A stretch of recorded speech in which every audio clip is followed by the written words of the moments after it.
How to sync Obsidian with Google Drive. So first what you want to do is make sure that you have your Google Drive installed and set up on your PC. So I already have one installed. So as you can see right here, I have my Google Drive and my drive right here. If I click on it, it's just like that. Now once it's done, you need to open up Obsidian. So just search for Obsidian in your PC. And once you're here, you just simply need to click on Create.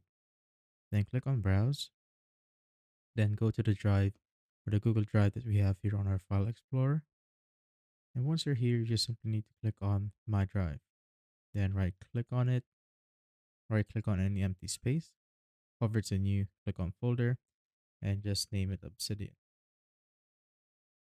Just like so, click on that folder, then select Folder. Now once it's done, you will need to click on Create right here. So the vault name cannot be empty. Forgot to put the vault name. So I'm just going to put it right now. So I'm just going to name it Test. So click on Create. Now after that, we are now here and let's try it out. So let's make a new note right here. I'm gonna name it Test. And another one, which is welcome. Something like that. And let's do another one. Test no, 2. Now once it's done, I'm just gonna simply exit out of this.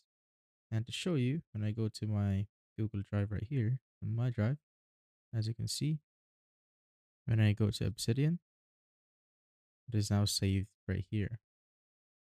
So the test that we made, so I named it test. And when I go here, the 2 tests that we made, oh, and also the welcome note is right there.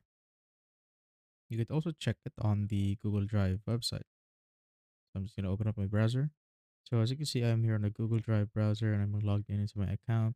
And when I check it right here, as you can see, it is now saved right there. And that is basically it.